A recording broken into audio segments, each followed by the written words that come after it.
Guys, I found a new construction, scent-free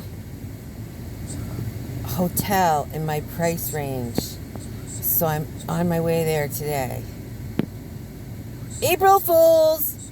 That doesn't exist. This is me waking up. We had some snow overnight. And, I was totally toasty warm in my sleeping bag and my Thermarest Mondo King sleep mattress. And then I just kind of, I have also the emergency blanket that I put over. And I just kind of draped the blanket over my head and tucked it back down into my sleeping bag and use that as a pillow. So, turn the heat on. I knew this was coming, I watch the weather now that I live outdoors. So I thought I'd take this opportunity to talk about why I don't go to a hotel. Why can't I stay with a friend? Why do I have to do this? It's pretty extreme. Yeah, it's extreme, but you know what else is extreme? When your throat closes up and you can't get a breath of air. That's pretty damn extreme. So I tried, I had two friends that were just loving friends that wanted me to stay with them. One had an extra bedroom, and she said she'd take her fragrances out of her house. And, she did for the most part. And I felt fine when I was in the living room and in the kitchen. And then I went upstairs and went to bed. And then about 3 a.m., my throat started closing up. And come to find out, the dryer vent for her neighbor's laundry situation was right below my window. And so that was that. My throat closed up. That is the only time I actually passed out. I was gasping for air. I managed to make it down her stairs, and I was running for her front door, and I actually passed out. And she was sick herself at that time and on the couch, so, I was trying to say, open the door, but she couldn't understand me. So I was laying on the ground. I passed out for a minute. And then when I woke up, I just reached up to the door handle and I started pulling down the door handle. And it was March. It was cold.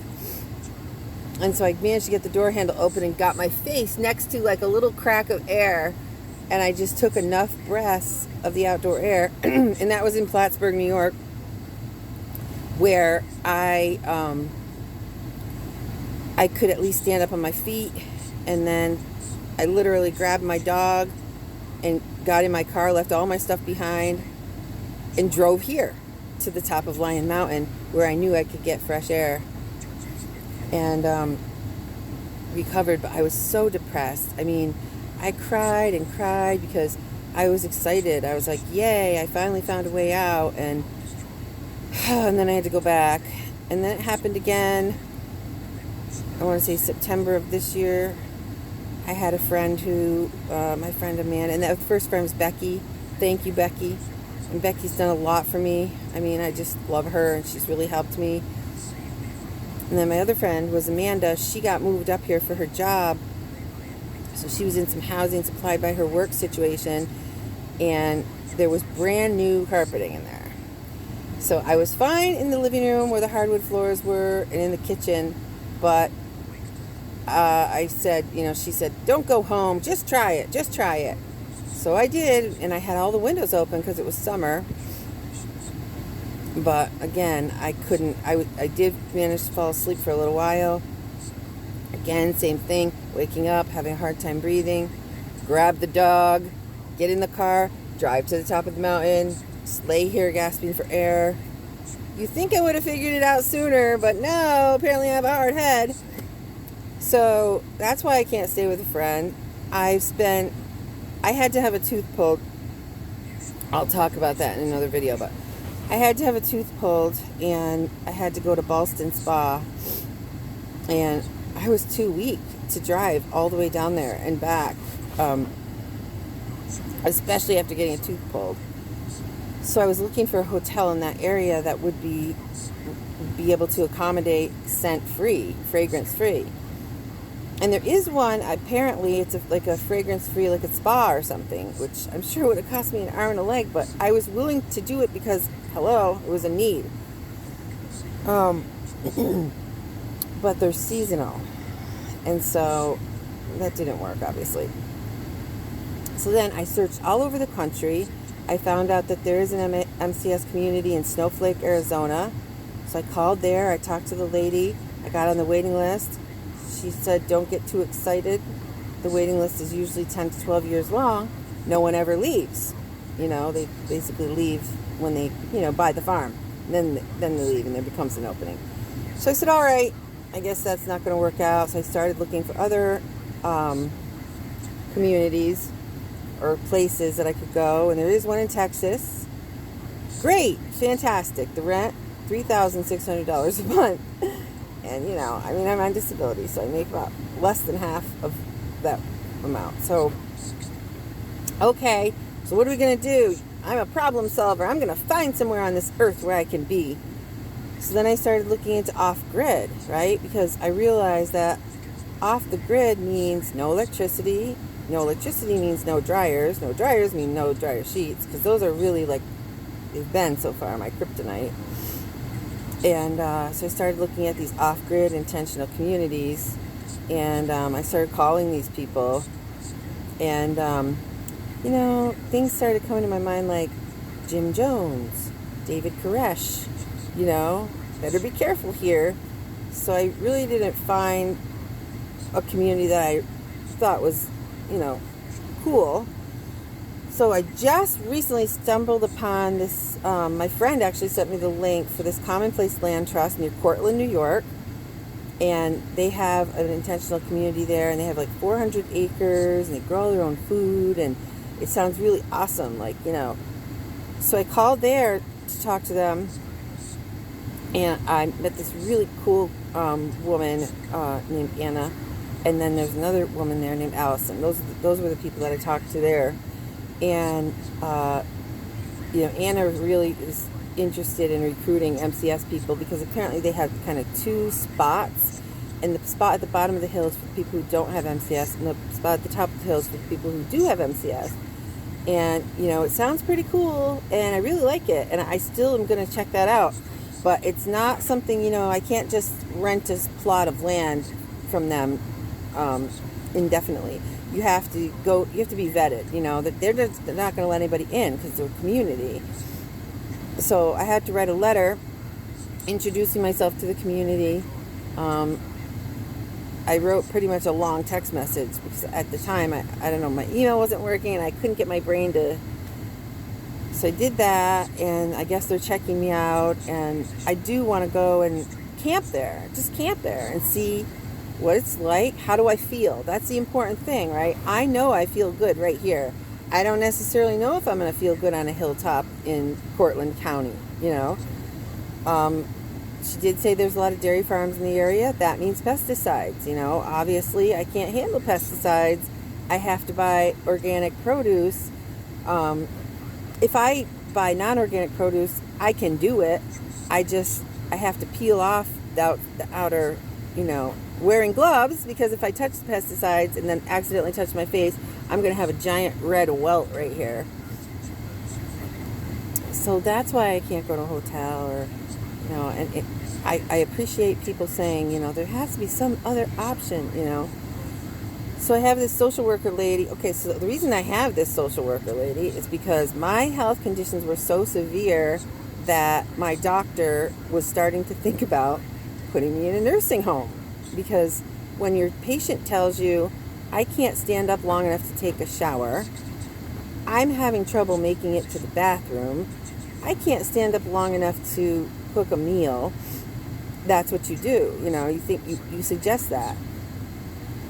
So I got involved with this program in New York that basically is designed to keep people out of nursing homes. And so they give you a nurse, and they give you a social worker, and they give you a personal assistant of your choosing. You can have them do whatever you want for you. And obviously my number one requirement was the person has to be scent free and completely understand my sensitivities so that they don't inadvertently do something that could kill me. The best person I could think of for that job was my neighbor Calvin, because he has seen this from the beginning, watched it with his own eyes, and still has a hard time believing it. Same thing with Lisa and Jackie across the street. They have seen it, but they still have a hard time believing it. Because guess what? I have a hard time believing it.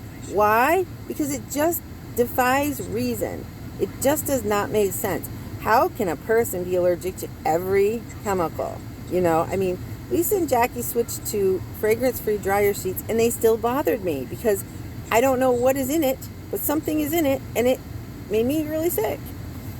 So Calvin has been my personal assistant for a while now, and he was my gold star friend yesterday. The day before, my gold star friend was Danielle. He was my gold star friend yesterday because it was raining yesterday. So let me tell you a little bit about being unhoused. I refuse to call myself homeless because, first of all, I'm not homeless. I own a home. Right now, I own a home today. I'm a homeowner. I'm unhoused, though. And people who are unhoused when it rains, that is wicked, because when you get wet and you're in a car and you only have a limited wardrobe to begin with, how are you getting dry? And when you're wet, you can't get warm, and you get that damp feeling deep in your bones, and it's miserable. So I was a little damp because I had been in and out of the car, and I do have that poncho, and that kept me somewhat dry.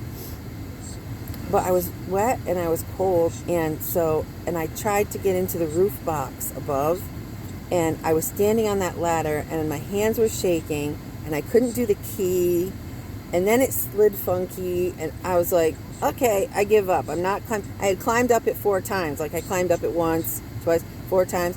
I said the 5th time I might fall off and just break my neck. So I surrendered, and I asked for help because, I've learned that when I'm in over my head, and it's okay to ask for help. I'm sorry if the camera's moving a little. I think my hand is shaking. So, and that's not from cold. I'm not cold. I would say it would be like a tremor of some kind.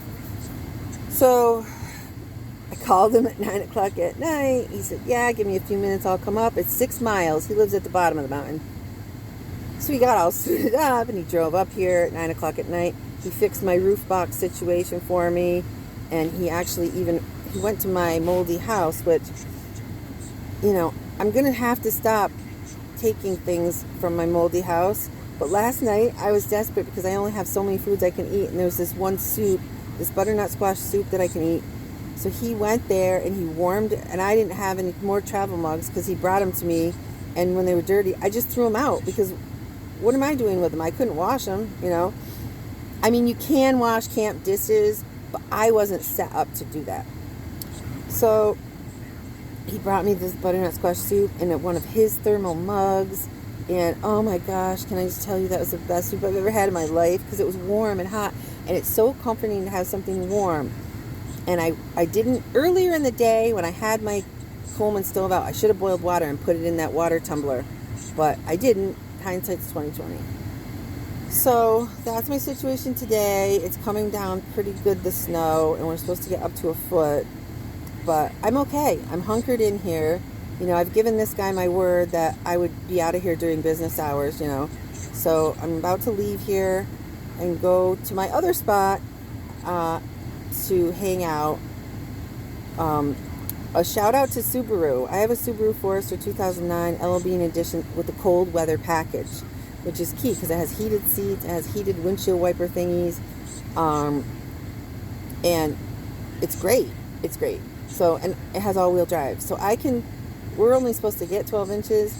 So even if we get 12 inches, I can go through that like nothing. So I'm not worried at all about my spots or what to do. The tough thing is, at some point, I'm going to have to get out of this car to use the restroom, And so I'm putting that off as long as possible. But I did. I got those boots yesterday, and I got some warm socks. So I'll be better than I was last time. All I had when it snowed was these Crocs and these little thin socks. So now I'm more situated for that.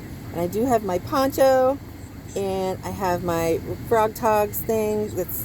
and let me say, for the MCS people, that Frog Togs rain poncho had no off-gassing. I had no reaction to it. Right out of the package, I was good. And that was a godsend, too. Okay, one more thing I have to say before I go is she she's an MCS person. She that I met from the Commonplace Land Trust. She said, "Do you need clothes?" And I said, "Yes, I need clothes." Because she's an MCS person, she knows I can't buy clothes directly from the store. They have to go through this process of decontamination. So she went through her clothes, you people. She said, "What do you need?" And I told her, "I need a winter coat. I need some kind of, another pair of pants, maybe socks. I should have told her a winter hat. I completely blanked on that one. That would have been great." But anyway, she went through her own clothes in her home, put them in a box, and no, not even a box. She double or maybe even triple bagged them because in transit, they could soak up fragrance or sanitizer or something. But she put them in a box. She had her fiance or boyfriend, whatever, bring them to the post office in Georgia and mail them to me here in Lion Mountain. And, told me the postage amount, and I sent it to her PayPal. So let me tell you, those will be, when I get those clothes, because amongst them is a winter jacket, that's going to be like school shopping and Christmas all rolled into one, because yay, right? So that's today's update. 8 days of mold avoidance, and I'm feeling better. So how can I argue with something that makes me feel better, right? All right, please like, subscribe, and share. I think that there's all kinds of sections of populations that might want to watch my videos. Not just mold and MCS people, but maybe people who have fibromyalgia, who are in their homes, who don't know why they're sick. People who are in 12-step recovery, because I talk a lot about those principles, or just other people who believe in God. When I first believed in God again, I didn't believe in God for a long time. I was an atheist, or maybe an agnostic, I'm not sure. But I just thought, I'm on my own, And I do believe in God now, or higher power. And, I'm going to try not to get too specific about that, because I want all people who are spiritual. I'm more spiritual than religious. I don't go to any denomination of church. Amongst all, people are the problem, right? People ruin the environment. People ruin spirituality by making a whole bunch of rules, and this person can't be part of us. No, I'm not into all that. I'm into God is love. Like, that's what I believe. God is love. He loves us, and yes, he has rules, but he doesn't make those rules to be a czar of the heavens or a tyrant, but kind of for our own good. But anyway, all right, now I said I was going to make short videos, but you see, this video is 18 minutes long. But I find that once I get going, I just think of more topics to talk about, and I'm just really, really grateful that everybody's here. And if someone in your life could benefit from this, if they're sitting at home sick, scared to do mold avoidance, like I was scared to do mold avoidance, maybe this can give them the courage to get out sooner, right? Before they're gasping for air. That's the reason I'm doing this. And also, I'll do another video about this, but I want to advocate doing mold avoidance close to home, because for me to make a 3,000-mile journey to the desert, which is what a lot of these mold avoiders do, there was no way I could do it. I couldn't get on an airplane. Plus, I had my dog at that time. I couldn't drive 3,000 miles. So I just felt paralyzed, and I stayed. Whereas had I known that this was possible, I might have done it sooner. So, all right, thanks. God bless.